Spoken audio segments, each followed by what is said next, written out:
Right, so I actually teach a lot of shamanic healing in Australia.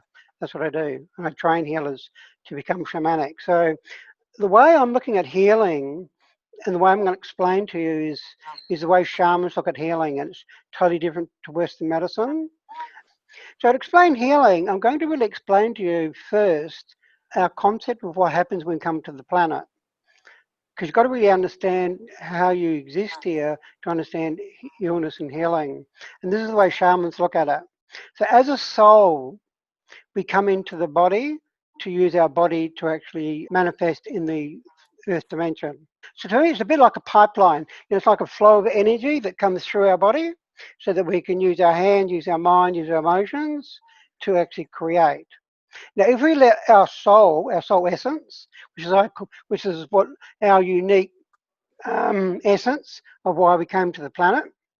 So if we allow our unique, what I call our soul essence, our spirit to come through, there's going to be a very open pipeline. There's going to be a lot of flow of energy, and you're going to feel in a high state of vibration. Now, if you block who you are, block your soul, and we'll come talking about why would people do that? If you block your soul, which most people do, fit into this crazy world, what you do is you're blocking the flow of energy into your body, and your body has less energy, and therefore it develops symptoms. And when you develop symptoms, the symptom is really to tell you that you're blocking your soul, and we call that illness. Now, the main reason why people block their soul is because they have trauma where they hold limiting thoughts, like I can't, I won't, if I open my heart, I'll be hurt, I can't express myself. If we've got limiting thoughts, that blocks the energy flow, blocks the pipeline, blocks your soul coming into your body. Shamans call it soul loss. I don't know if soul loss is a total correct term, because to me you're not embodying your soul. And most people are not in their bodies. And I know that from doing a lot of body work. Most people can't feel their bodies. Most people are in their heads in Western life. Tatiana will probably tell you in Colombia and South America, people are more in their hearts, so they feel more. Yes. I can totally, yeah, is that right, Tatiana? Yeah, That's true. yeah. I can totally feel, when I meet people in Melbourne, I can totally feel if they're from South America or not, because their energy is totally different, right, because they're more open.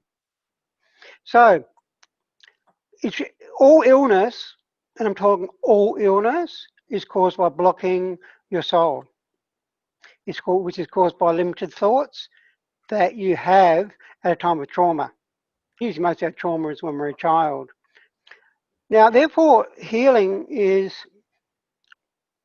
reconnecting to your soul.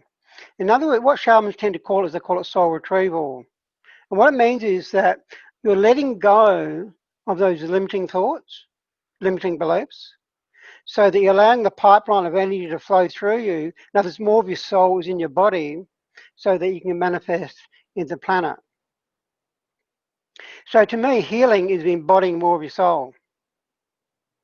And this is really important, because what a lot of people say is healing's about being spiritual. And I said, no, it's not. People say, and people go and drink ayahuasca and they say, I want to be more spiritual. And I said, you're going the wrong way.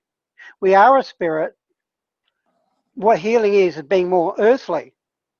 It's actually about bringing your soul into the body so that we can manifest in the earth dimension. So in a way, it's not about ascension, because as a soul, you don't need to ascend. You are infinite consciousness. So as a soul, you don't need to ascend. In a way, you need to descend. You need to come into the earth.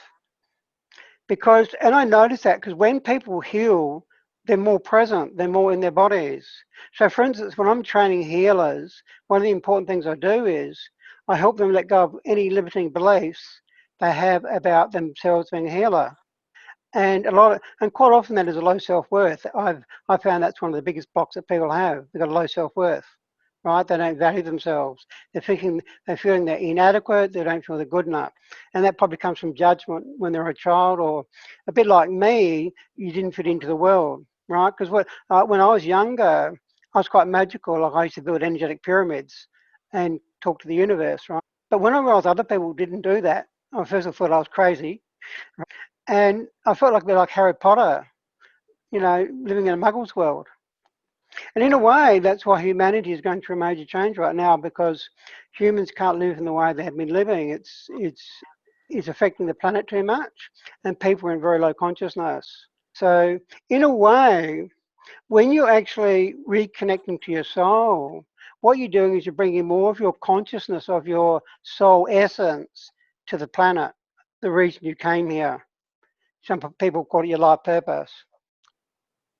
But it was quite exciting because when I went to the Amazon jungle, which is probably in about 2010, is the first time I went there, is I got really excited when I met the shamans because they've got a very similar concept of healing to what I just explained to you.